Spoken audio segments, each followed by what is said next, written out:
हाँ जी, I am audible to everyone. Welcome to Raj Malhotra IAS. Welcome to our daily Hindu newspaper analysis. Right? So we're going to begin the session for today. Let's see what is the major news for today. Supreme Court has said no need for extra curbs on free speech of the ministers.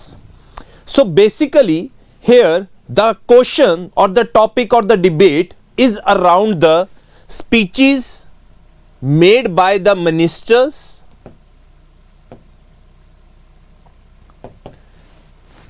Yes, there are certain restrictions when a certain speech or a comment is made by the minister. But the Supreme Court has said there needs not to be any additional restrictions. Very, very important. There need not to be have any additional restrictions in relation to the speeches made by the minister. Even if he has made any speech or any comment, it shall not be, let's say, damaging the reputation of the government, or it is not liable to the reputation of the damage of the government. Basically, if any speech is made by any minister, then there the concept of collective responsibility shall not be applied to the government from which particular minister has his allegiance to. So this is the basic article this particular newspaper or our today's headline wants to say, that no need for extra curbs on free speech of ministers. A statement cannot be attributed vicariously to government by invoking principle of collective responsibility. PM or CM doesn't have disciplinary control over all the members. Now this is very interesting. This is we could say a very huge statement, or we could say that has been passed by this bench of the Supreme Court, that has said that the collective responsibility principle cannot be applied over here over the comments that have been made by the ministers. Right? तो ये हमारी पहली news है जो कि बहुत ज्यादा important है. Now moving on to the next part.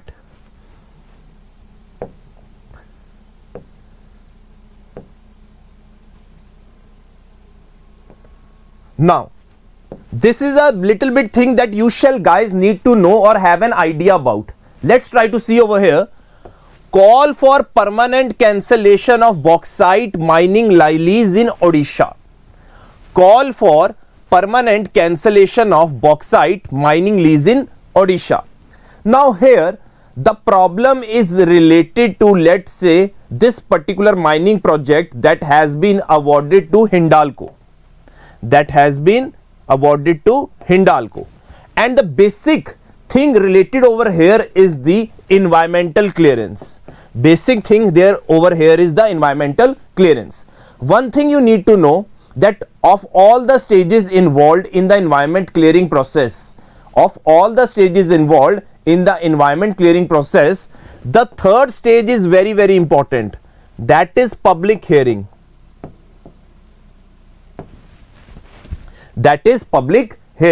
Now this public hearing, you shall be knowing that it is being organized by the state pollution control boards. This is a very, very important thing that you guys need to know, that the public hearings in the environmental clearance process are basically held by the state pollution control board. So villagers reach Bhubaneswar days ahead of a public hearing, raise voice against granting environmental clearance to Mali Parvat bauxite mining lease. So this is the issue that has not been, like we could say, just started. It has been there for years, and the major thing is related to the public hearing process in the environmental clearance process.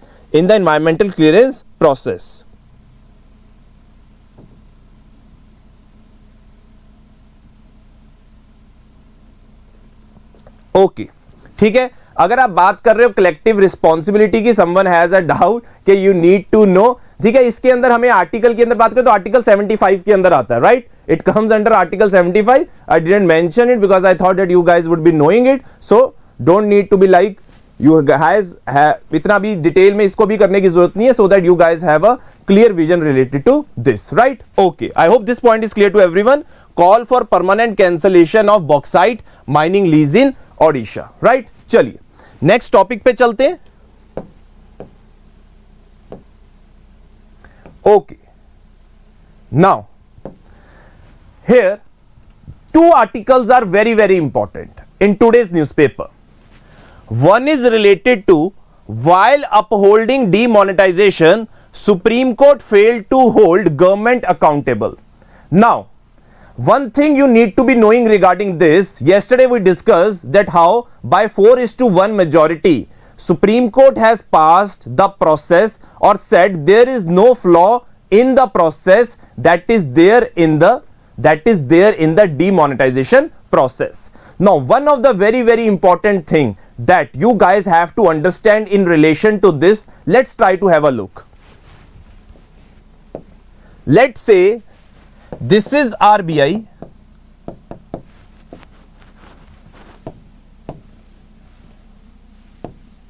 and this is our government, right? Now, according to, let's say, our section 26(2) of the RBI Act, if anything related to demonetization has to be done, it has to be done on the recommendation of Central Board of RBI. It has to be done on the recommendation of Central Board of RBI, that this board would be giving the recommendation to the government, right?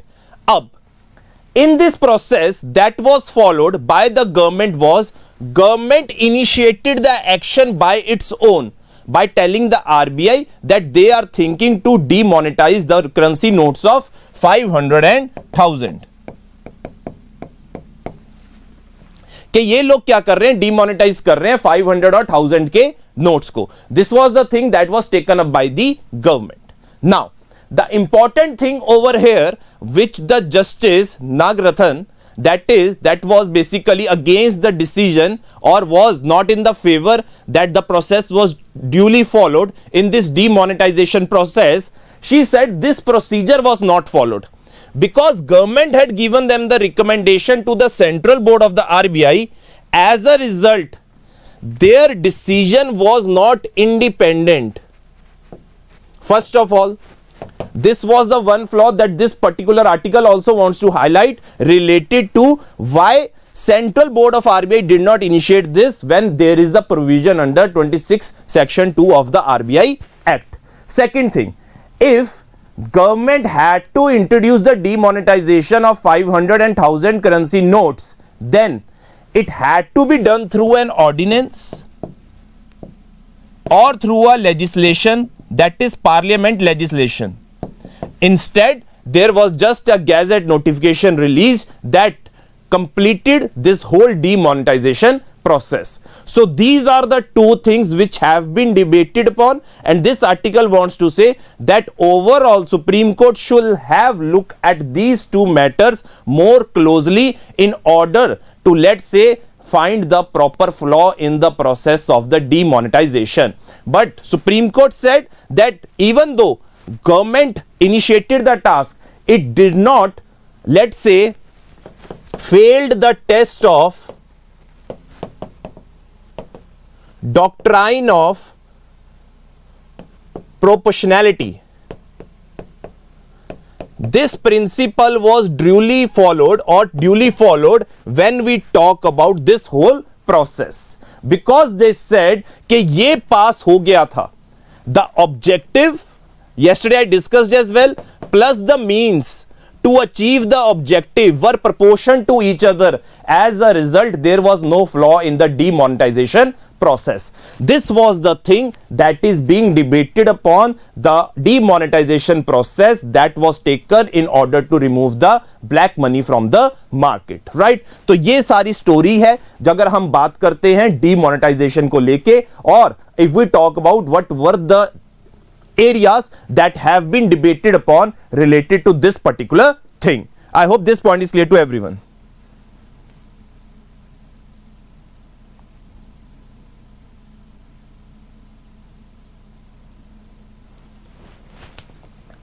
Right? Chaliye. We shall to move to the next topic. Now, this article is very interesting. Preventing animal cruelty is a duty of the state.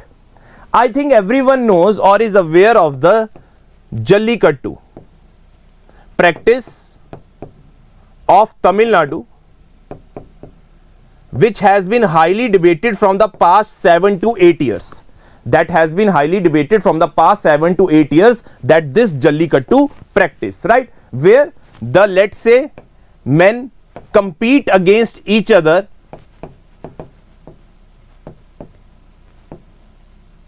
to hold on to the humps of the bull, of, let's say, an agitated bull.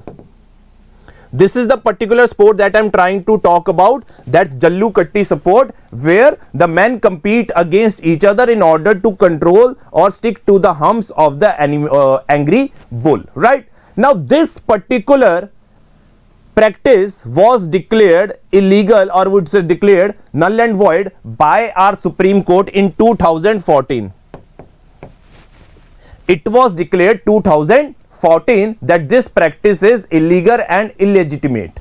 Now, why they said it was illegal? Because it had an element of cruelty to animals. It had an element of cruelty to animals. So as a result, Supreme Court said that because it is in violation of Prevention of Cruelty to Animals Act 1960, this act is very, very important. Prevention of Cruelty to Animals Act 1960, then it is basically violation of this act. So as a result, it was declared illegal. Now, again, after it was declared illegal, Tamil Nadu government changed the provisions of the act. Changed the provisions of the act. Now, the important thing over here is how Tamil Nadu government was able to change the provisions of the act that is basically constituted by the center. Now, this particular subject, that is prevention of cruelty to animals, come under the concurrent list. Very, very important. It comes under the concurrent list.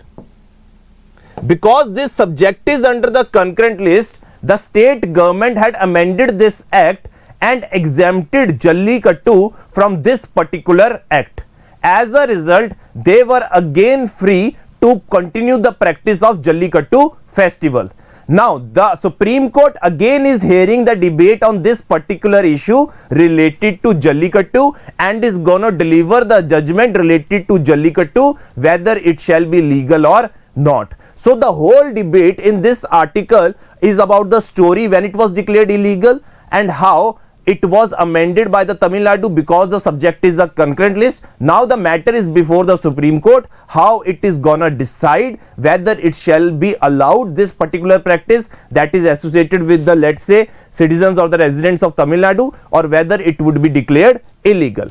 Somehow, one thing that is very, very important to understand, no matter this practice is there, but it has an element of cruelty to animals. This needs to be understood from a very ethical point of view.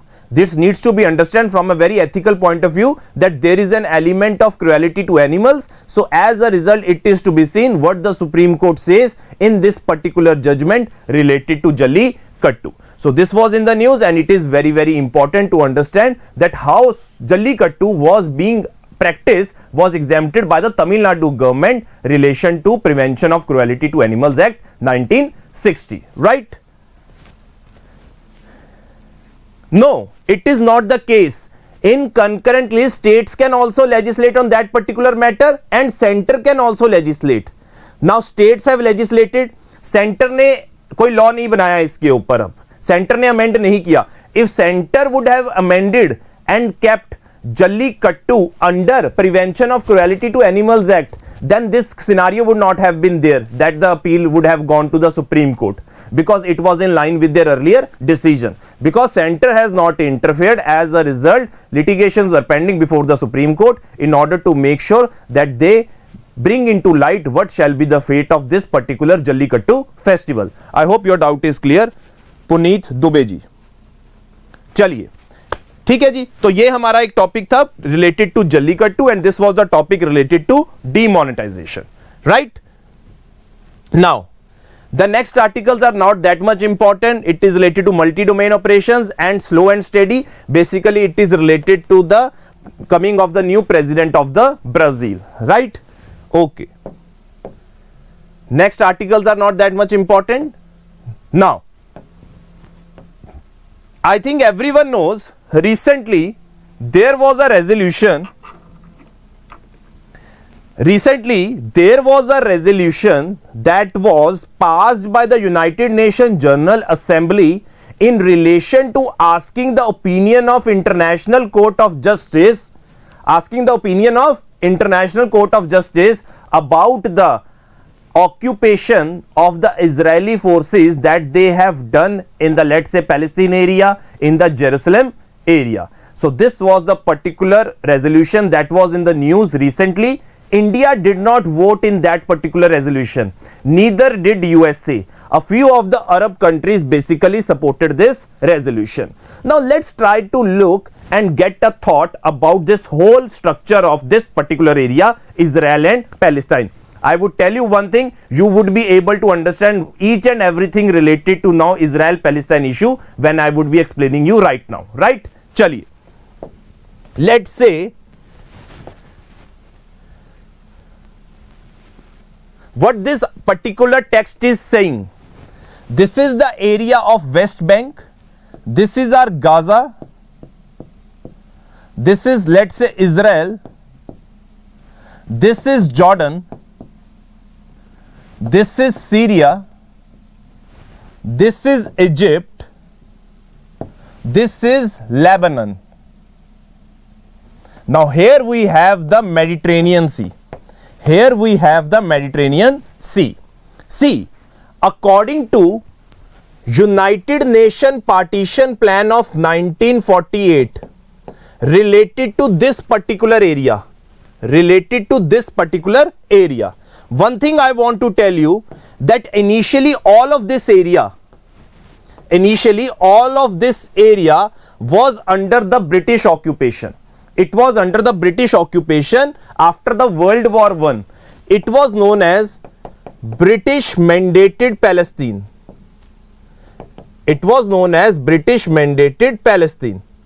But after that, 1947, British left and they said we will not be dividing it. So the person or the entity responsible for dividing this whole Palestine would be the United Nations. So United Nations came up with the proposal that we will divide this particular area into three parts. 55% would go to Jews, 45% would go to Palestine Arabs. 55% would go to Jews and 45% would go to Arabs. Now, which is the area that would be under the, let's say, 55%? That 55% area is, let's assume this is that area. I have marked in red. This is the area that would be 55%. Let's say by red. Now,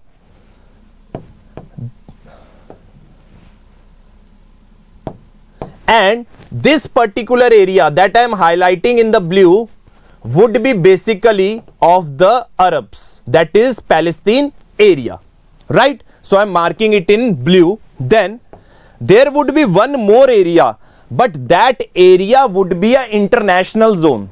That area would be an international zone, and that particular area is Jerusalem. It is a city inside, let's say, West Bank, that is very, very important, and we could say holy site for Jews, Christians and Muslims. Holy site for Jews, Christians and Muslims. ये area क्या रहेगा? That would be an international zone. But soon this plan was announced by United Nations. Jews, or we could say, accepted this plan and declared Israel as their country in 1948. Soon as they declared Israel as their country in 1948, all of these Arab countries waged the war against Israel. So there was the war of 1948, Arab-Israeli war. And after that, in 1967, there was another Arab-Israeli war known as 6 Days War. This was the 6 Days War. after the 6 days war, this whole West Bank area was taken from Jordan. This whole West Bank area was taken from Jordan, which they have captured in the 1948 war. They took this whole area, they took the Gaza Strip as well, and they took this area of Golan Heights as well. Now, as a result, because they took this particular area, over the period of time, they started promoting or their people to move into this area as well. But this is not the area that was given to them by United Nations partition plan. It was not given to them, but they started having illegal occupation in this particular area of the West Bank. Now the condition is like this. This Jerusalem is the capital of Israel. This area has settlements of Israeli people or the Jewish people as well, and where we have Palestinian Arabs as well. So this is a very much, we could say, a debated settlement that is there in the West Bank. This is the situation that is quite right now if we talk about, let's say, this particular area. Gaza was taken by them from Egypt, but in 2005 they evacuated this area, but their security forces are guarding this particular area and are trying to put a blockade in this particular area. So the situation overall, if we talk about the areas that were given to Palestine, in this area and this area have the occupation of Israeli forces or the Israeli people. This is the thing that has been in the news and has been in the debate, and this is the main problem that is related to where the United Nations has asked for the opinion of International Court of Justice. I hope my point is clear to you guys, right? हाँ जी,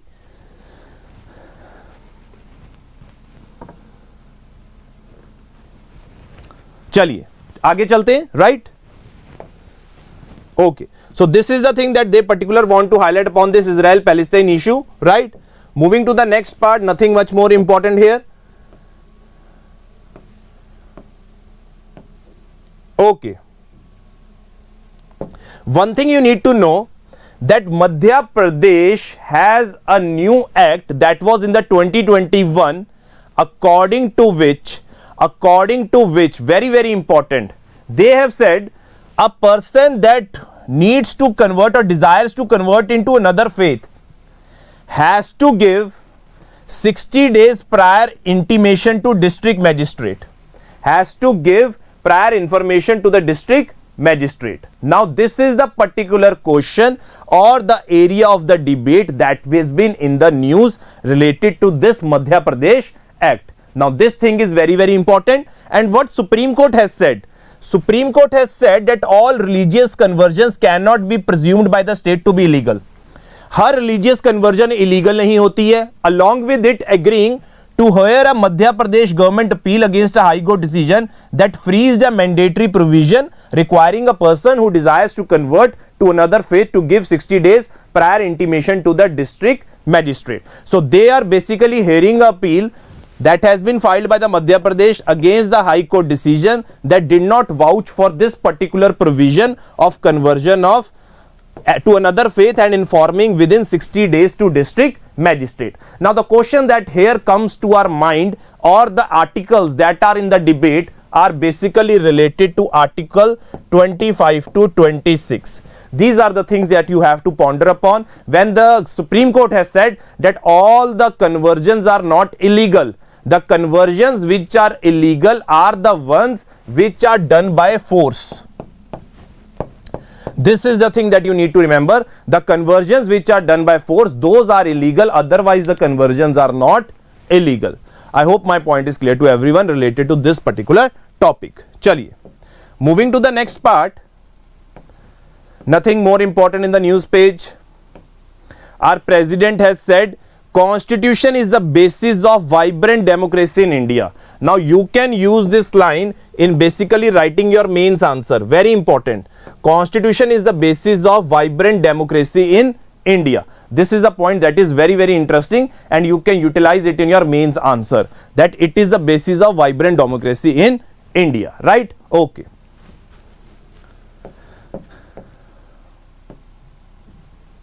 Now, I think everyone knows that in the news, purse seine fishing has been in the news.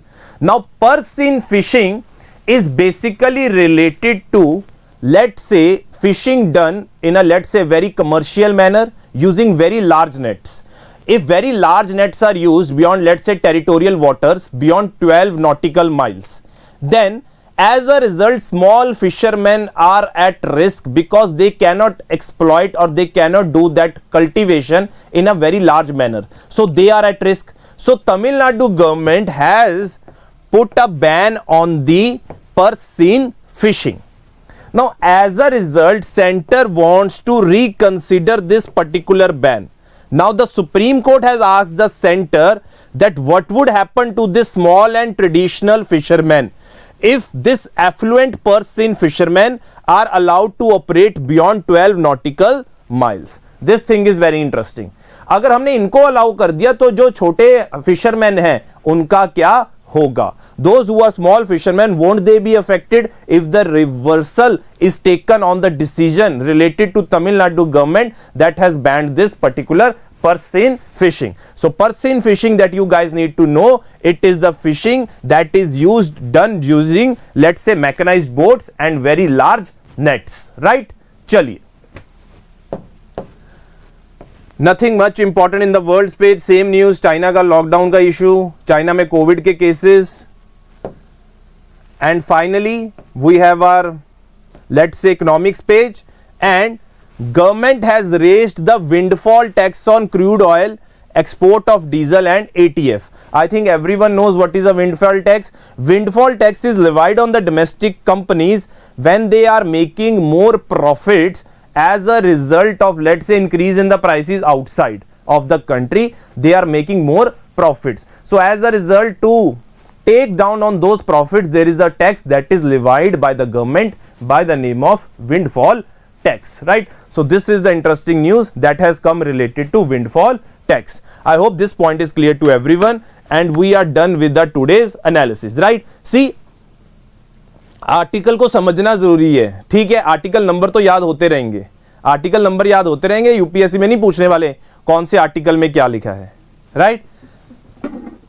Purse seine basically एक fishing का technique है where commercial fishing is done and they use large nets which can't be used by small fishermen. This is the basic difference between purse seine fishing.